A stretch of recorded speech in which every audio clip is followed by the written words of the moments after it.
হাবিব সাল্লাল্লাহু আলাইহি ওয়াসাল্লামের সাথে তুলনা করে ফকিন্নির ফুতে। কথা ঠিক কি না? ফকিন্নির ফুতে সেই রহমাতুল লিল আলামিনের সাথে তুলনা করে, যাকে নামাজে সালাম না দিলে নামাজ হয় না। আমি গজলে লিখেছি, নামাজের ভিতরে কাউকে সালাম দেয়া যায় না, নামাজের ভিতরে কাউকে সালাম দেয়া না, নবীকে সালাম না দিলে নামাজ তো ভাই হয় না, নবীকে সালাম না নামাজ তো ভাই। কেমনে বেশরমের মতো বলো যে নবী তোমাদের মতো? নাউজুবিল্লাহ, জোরে বলেন। আরে দাদা নানা পড়ে, নিজের বাপ মা কি পবিত্র ছিল কিনা তাই তো আমরা বলতে পারবো না। আর নবীজি সাল্লাল্লাহু আলাইহি ওয়াসাল্লাম কেমন গায়েবের খবর দেনওয়ালা, তিনি বলতেছেন যে আদম থেকে শুরু করে আমার আব্বা আম্মা পর্যন্ত কেউ কোনোদিন কোনো ভাবে অপবিত্র মারহাবা করে না। পদস্খলন মারহাবা খন আসেনি কোনো বাপের বেটা, এগুলা বলতে পারবো যে কোয়া ফালায় তো নবী আমার মতো। নাউজুবিল্লাহ বলেন। বীরে শেফায় গেলাম, আমি গজলও লিখছি একটা, 12 রবিউল আউয়ালের দিন ইনশাআল্লাহ আমি আমার মাদ্রাসায় বলবো, গজলও একটা লিখেছি।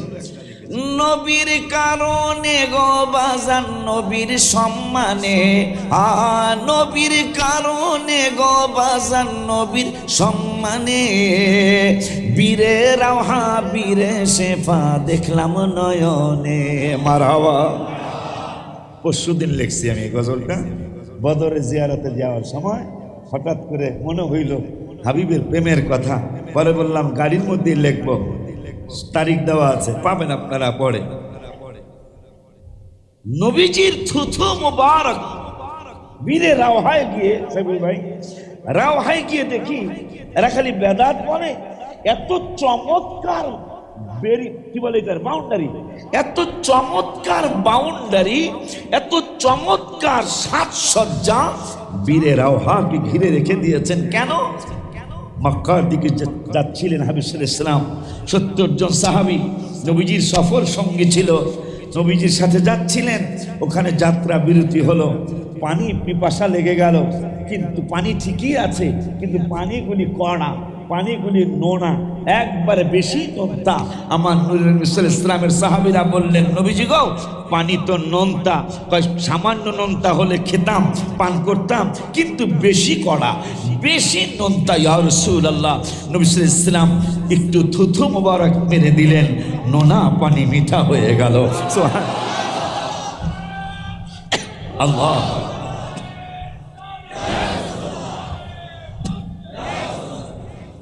সেই নূরের নবী সাল্লাল্লাহু তাআলা আলাইহি ওয়া আলিহি ওয়াসাল্লামের স্মরণে 12 দিন ব্যাপী 49তম ঐতিহাসিক পবিত্র ঈদে মিলাদুন নবী সাল্লাল্লাহু আলাইহি ওয়াসাল্লামের আজকে আজকে 10তম দিনে আমি ওয়াজ করতে আসি নাই, ওয়াজ শিখতে এসেছি, দোয়া করতে আসি নাই, দোয়া নিতে এসেছি। আমি আজকে অনেক বেশি পরিশ্রান্ত, অনেক বেশি পরিশ্রান্ত। কালকে রাত্র থেকে আজকের রাত্র এই পর্যন্ত আমার চোখে ঘুম হয় নাই। আমি মদিনা শরীফ থেকে আজকে রাত দুপুর 1:45 আমার মসজিদে জামাতে নামাজ পড়ে বাসায় ঢুকে গোসল করে আবার এয়ারপোর্টে এসে আপনাদের মাহফিলের উদ্দেশ্যে চলে আসে। শুধু আমার বাজানের দিকে খেয়াল করে, শুধু হাসিনি বাবার দিকে, কারণ উনি জীবিত থাকতে আমাকে মাথায় হাত বুলিয়ে দোয়া করে দিয়েছিলেন। এই জন্য আমার কষ্ট হোক, কিন্তু মদিনার পাগল তো, তাই আমি তো আর পাগল হতে পারি নাই।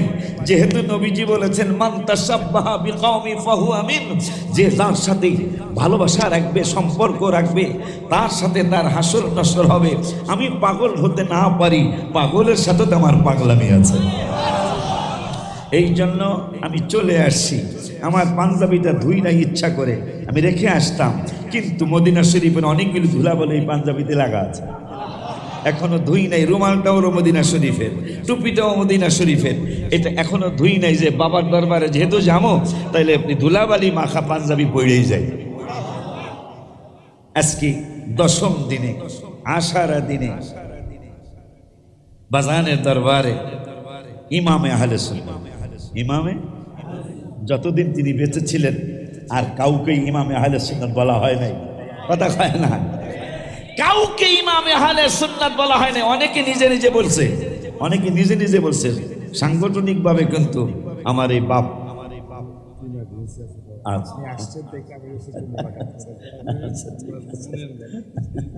আলহামদুলিল্লাহ, যাক যাক হাদিয়া দিয়ে গেছে তো আলহামদুলিল্লাহ। এরকম হাদিয়া দিয়ে গেলে যাইলে সমস্যা নাই, কথা ঠিক কিনা? আব্বা জানলে আমার আর ভূমিকার মধ্যে গেলাম না। আজকের মাহফিলের যিনি মেহমানে আলা, যার কারবালার প্রান্তরে কিতাবটা পড়লে ঠিক থাকা যায় না। কারবালার প্রান্তরে শফি ও কারবি রহমতুল্লাহি আলাইহি জিকিরে জামিরও তো মনে হয় উনি লিখেছেন। ওনারই কারবালার প্রান্তরে পড়া আপনার ওয়াজ শোনা লাগবে না মনে হয়। কারবালার শুধু যদি হুজুরের কিতাবটা পড়েন কারবালার প্রান্তরে, আপনি কাঁদতে কাঁদতে বেহুশ না হলেও হুশ হারা হওয়ার কাছাকাছি হয়ে যাবেন।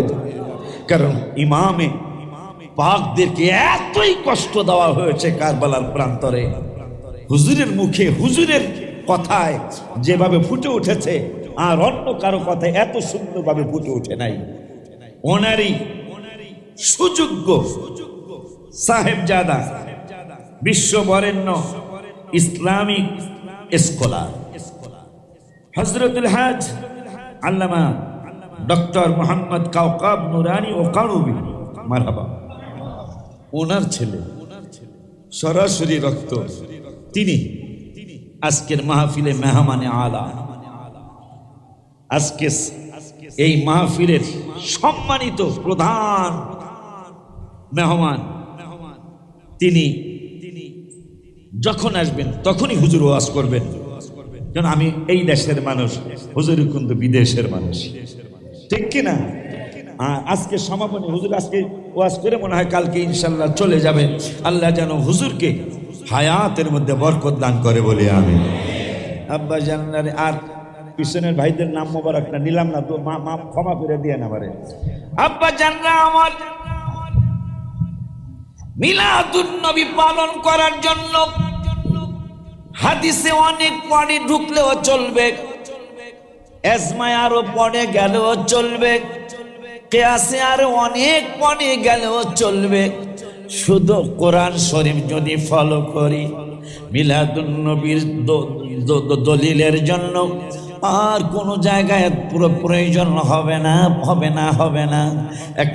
একটা পরামর্শ দিয়ে যাই, আমরা যারা আহলে সুন্নাত ওয়াল জামাতের আকায়েদের উপর আছি, আমরা যারা সুন্নি জামাত করি, আমরা একটা কাজ করব ইনশাআল্লাহ। কাজটা হলো, যদি আমি দেখি কোনো মিলাদ না পড়নিয়া মানুষ মাগরিবের নামাজে আমার পিছনে আসছে, কথা হয় না, মাগরিবের আমি ইমাম, আমার পিছনে ম্যাক্সিমাম মিলাদ পড়নের মানুষ, কিন্তু 10-20 জন মানুষ আসছে তারা মিলাদ শরীফ পড়ে না। তাদেরকে দেখলেই মিলাদুন নবীর আয়াত পড়া শুরু করতে হবে। মিলাদ তোরা পড়বি না, তোদেরকে পড়ায় সারবো, কথা কয় না। তাদেরকে যদি দেখা হয় যে মিলাদ না পড়নিয়া অনেক গুণী মানুষ মাগরিবের নামাজে, আর দেরি আমরা করব না, আমরা পড়ব রব্বানা ওয়া বা'আথ ফীহিম রাসূলাম মিনহুম ইয়াতলু আলাইহিম আয়াতিকা ওয়া ইউআল্লিমুহুমুল কিতাবা ওয়াল হিকমাতা ওয়া ইউযাক্কিহিম ইন্নাকা আনতাল আজিজুল হাকীম। মিলাদুন নবীর আয়াত পড়া হবে, মিলাদ পড়া হয়ে যাবে। এদেরকে যদি দেখি এরা ফজরের নামাজে আসছে, নামাজ পড়ে, কিন্তু নামাজ যার জন্য হলো, নবী তো প্র্যাকটিক্যাল নামাজ আসলো, রাসালাত প্রকাশ হওয়ার 11 বছর 5 মাস 15 দিন পরে নামাজ আসলো। নূরের নবী, হায়াতুন নবী, জিন্দা নবী, রহমাতুল লিল আলামিন নামাজ ফরজ হওয়ার আগে কিসের নামাজ পড়লে? কোন নবীর সাথে তুলনা করো? চান্দুর বাপ। কার সাথে তুমি তুলনা করো? নামাজ তো মেরাজের রাত্রে ফরজ হয়েছে, এর আগেও তো আরো 11 বছর 5 মাস চলে গেছে। নবী তো প্রতিদিনই নামাজ পড়েছেন। নবীকে তুমি কেমনে চিনবা? কি দিয়া মাপবা? মাপার কি যন্ত্র তোমার কাছে আছে? যে হাবিবের ব্যাপারে ওহাবিদের কলমও চলে আসছে। মারিফুল কোরআন আমাদের না, কথা কয় না।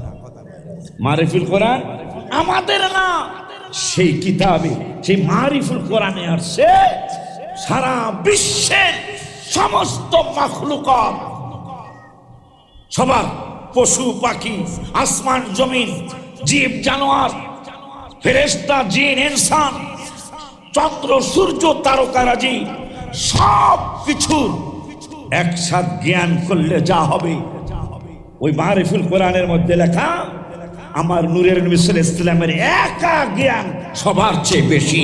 সুবহানাল্লাহ কি জোরে বলা যায় না? একটু জোরে কি ইয়া রাসূলুল্লাহ বলা যায় না? আপনি কি চিন্তা করতে পারেন? কারণ সত্য কোনোদিন এটা প্রকাশ হবেই হবে।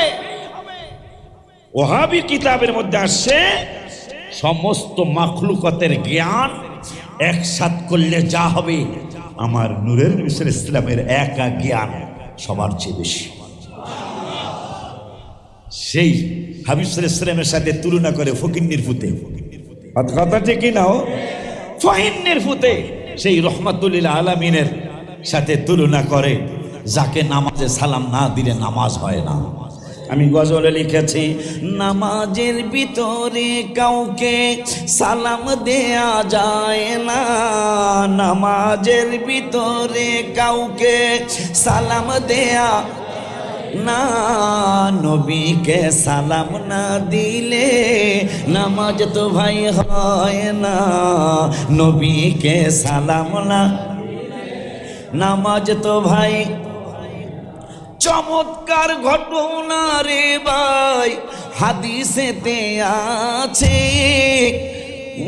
নবীর প্রেমে না,